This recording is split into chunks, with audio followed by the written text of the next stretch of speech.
Welcome to yet another video, Dr. R.S. and you, in the science of cosmetics and personal care products. Today in the physicochemical properties of emulsions, we will be discussing stability of emulsions. Okay. So I request you, people who are not subscribed, you can subscribe and see all my videos, and you can write to me. I also want to learn from you all, and please write to me, we will discuss, right? So this is physicochemical properties of emulsions. We have discussed type of emulsions, emulsifying agents, concept of HLB, theories of emulsification, and stability of emulsions. Today we are going to stability of emulsions, means the factors that can alter the stability of emulsions, and what are the instability definitions of the emulsion, right? That's what we are going to look into. See, in a simple one page, so this is an emulsion, which is a good emulsion containing the dispersed phase. This is the dispersed phase and the dispersion continuous medium we have seen. But what happens, these particles can come together, but they don't join together, but come together and flock. They don't coalesce, they don't join to form a bigger particle, but they come together, and this is called flocculation. This is very important in suspensions, where floccule particles get redispersed very well. That we will discuss later, but here in emulsions this is called the flocculation. This flocculation can lead to coalescence, right? What happens? These particles join together to form a bigger particle, right? That is coalescence. After coalescence, what happens? Since the particles become bigger and bigger, they oil layer. If it is an oil in water emulsion, the dispersed oil particles, if it is an oil dispersed in water, the dispersed oil particles slowly coalesce and cream. It will start. You can see lighter layer at the bottom and a thicker layer at the top. Right? If it's a glass bottle, you can see the lighter layer at the bottom and the thicker layer at the top. This is creaming, and the creaming ultimately lead to breaking or cracking of emulsion. Breaking or cracking of emulsion, where you see this two layers, oil, water and oil. So this is the thing where it's a flocculation. Flocculation leads to coalescence. Coalescence leads to creaming, creaming leads to breaking. These are the stages of the instability of an emulsion, right? Now, creaming can be defined as an upward movement of the dispersed globules to form a thick layer on the surface of the emulsion, right? Creaming is temporary phase because it is redispersed by shaking or stirring to get an homogeneous solution. Since creaming can lead to cracking, creaming should be avoided, right? So creaming should be avoided. So if you see creaming, we should not be complacent that okay, if the consumer shakes it, the emulsion will form. No, especially in a cosmetic emulsion, creaming is also not accepted. So the emulsion should be stable. It should not cream also. It has to be formulated that it doesn't cream, because after some time the emulsions, we give expiry period of some companies 3 years. So it should not ultimately crack, and it's then totally the product gets totally spoiled, right? So the sedimentation rate can be explained through Stokes equation, where it is sedimentation velocity, or the rate of sedimentation, is equal to 2r squared rho s minus rho 0 into g by 9 eta. Or if you convert radius into diameter, this is the thing. Let us keep it as radius. Okay. V sedimentation is the sedimentation velocity in centimeters per second, right? Then if the radius of the particle, see, radius is here, then if you have to reduce the sedimentation rate, the size of the particle should be smaller. smaller this particle size, dispersed particle size, the sedimentation rate will be less. If rho S is the density of the dispersed phase, rho 0 is the density of the dispersion medium. So if the density of the dispersed phase and the dispersion medium is narrow, then the sedimentation rate will be less. Right? It should be narrow, it should not be wide. If it's wide, sedimentation rate increases. Acceleration due to gravity, we can't do anything, 9 eta. Eta is the viscosity. Viscosity of the continuous phase. If the viscosity of the continuous phase is higher, then the sedimentation of the particles are less. But we can't keep on extending the viscosity of the continuous phase because on one side the product has to flow, on the other side a cosmetic product has to flow, on the other side it has to spread evenly on the skin. So it can be very, very elastic. So now that is why the term thixotropy, we explained the term thixotropy. The term thixotropy is at rest, it is thick. But with small shear it breaks. That helps in dispensing the product and also the product, how it spreads on the skin. So the structure reforms, we said. That's how the thixotropic, most of the creams or lotions are thixotropic, so that it will reduce the sedimentation rate. At the same time, it is easily dispensable and very easily spreadable. These are the things. So by Stokes equation, we can have an idea of how the sedimentation rate can be reduced. Right? Now, what are the other factors that can crack the emulsion? Okay, sedimentation is the first sign of the emulsion getting cracked, but there can be other factors also. Separation of two layers of dispersed and continuous phase due to coalescence of the dispersed phase globules, which are difficult to readily redisperse by shaking, is cracking. You can see two distinct phases, water and the oil phase. Two distinct phases you can see. In creaming, you can see a lighter layer and a thicker layer, but not two distinct phases. But in cracking, you can see two distinct phases. Right? When the emulsion is cracked, it is very difficult to reform. By what way the emulsion can get cracked? By external influence, you can crack an emulsion or separate an emulsion. How? See, monovalent soaps like potassium stearate forms oil in water emulsion.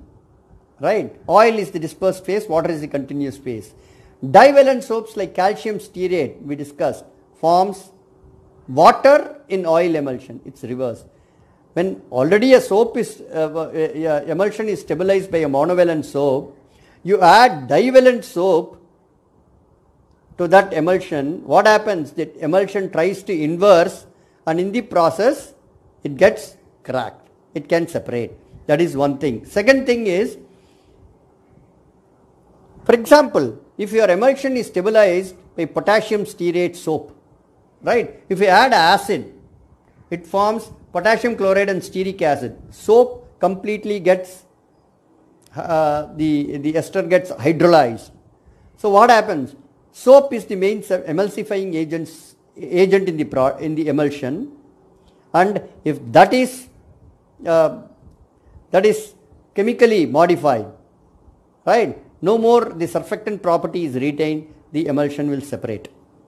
In the same way, if you add salt, sodium chloride to this type of emulsion, it can salt out the soap. Sodium chloride can salt out the soap, and it loses the emulsifying property because it is salted out, so the emulsion will crack. So adjusting the pH, changing the pH and changing the electrolyte, we discussed in the previous part, that there can be also electrical potential changes and all the other things happening that can lead to cracking of emulsion, instability and cracking of emulsion, because the attractive force becomes higher and then the emulsion can crack.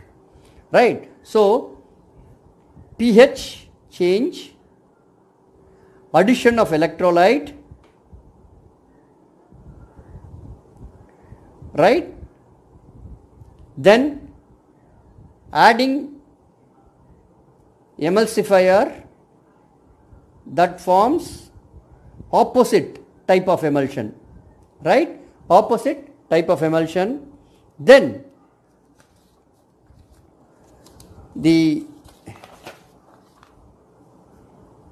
see, for example, you add a common solvent that solubilizes the oil phase, the water and the emulsifier. What happens? Instead of emulsion, it will become a single phase, right? For example, turpentine liniment. Turpentine liniment has turpentine oil, soft soap, potassium stearate soap and water. This is one example, no? Which is, so there are a lot of examples that can be given where alcohol solubilizes all three, so it becomes a single solution. So it's actually the emulsion characteristic itself is lost by adding a common solvent. Microorganisms, sometimes microbial contamination, microbes can feed on the emulsifier. If it is if it's an emulsifier which is very nutrient like lecithin, right? The microbes can feed on the emulsifier, and then the emulsifier emulsification, the emulsifier property is lost, and there can be a cracking of emulsion.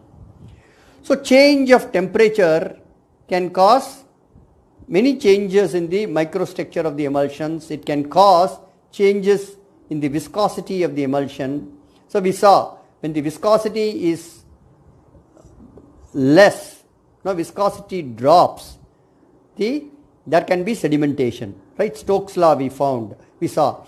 So high temperature also can cause all the structural changes in the emulsion, and also it can lead to drop in viscosity and therefore creaming and subsequently cracking.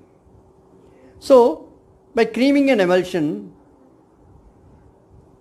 which creams, ultimately it will definitely crack. So creaming will proceed to cracking. So I will show you a photograph on the good emulsion and the creaming and the starting of the cracking, right? These are sample tubes containing emulsions. Slight change in the formulation. Stored at 48 degrees centigrade for 3 weeks. See, this emulsion is fine, this is fine. This starts creaming. You can see this particular area where there is a separation. This is less thicker, this is more thicker. Right at the top you can see it's more thicker, and then it's lighter here down. And this completely separated. This is complete water, and this product is with some polymers. So you can't see the distinct oil separation, but the water has completely separated. So this is cracking. This area is creaming. Right? So that now there is yet another phenomenon which is called phase inversion. We said adding emulsifier of opposite type, no? That also. See, for example, when you make an emulsion, the formulation is such that you add one phase to the other, right? Oil phase added to the water phase. First, oil in water emulsion or water in oil emulsion will form, and subsequently the emulsion will phase invert, and it will go to the opposite type while manufacturing itself, right? First oil in water emulsion will be formed, and then it will convert into water in oil emulsion. So when you make emulsion with the emulsion reversing while processing, those emulsions invariably are very stable. But if that happens when you already formulated the emulsion, for example, addition of electrolyte, changing the phase volume ratio, right? In a oil in water emulsion where we have 30% oil and 70% water, increasing oil to 60% can form this. Changing the emulsifier, that is potassium stearate soap stabilized, oil in water emulsifier it will favor, add calcium stearate which will favor water in oil emulsion, then there will be a reversal, right? So what actually happens here, see, this is oil, this is water, this is water in oil emulsion, right? Then that will reverse into water, oil, water in oil. This is oil in water that can reverse into water in oil. This is the phase inversion. The emulsion will change, right? This is what, no? This is the emulsion which is water and oil will get converted into oil and water, right? Phase inverts. So when during the processing itself, if this is the design, fantastic. But this emulsion tries to reverse into this on storage, then there will be a cracking, because in this reversal time, shearing and the proper temperature and proper mixing should be there for completely converting complete phase inversion to happen, right? So this is what I want to share with you on the emulsions, on the stability of emulsions. People have creaming and cracking, no? These two are very visible, and when you see these indications, we have to reformulate the emulsions, because cosmetic emulsions, the shelf life is some of the companies gives 3 years shelf life, and it is subjected to tremendous stress, no? It goes in a lorry from one place to the other, and if it is transported, see example, the winter products are made in late summer, so that in the winter the stocks are there, and it is transported from one place to the other, where in the lorry they put the tarpaulin and and the hot sun, it goes, it is transported, and it is subjected to tremendous external environment heat and stress, no? Apart from the heat, the lorry jerk, everything is happen, and it's stored in the warehouse, right? In warehouse, sometimes in north, the temperature in the day is high and the temperature is in the night is low, so it is subjected to freeze thaw also. See, you have to be completely thorough with the excipients and the emulsifiers you are using, and some basic concepts of emulsions to formulate a cream or an emulsion or a cream which is stable with good sensories, look, feel, excellent, right? Thank you for listening to this session. We will catch up in the next session. Till then, bye. Take care. Be healthy. Keep smiling. Bye.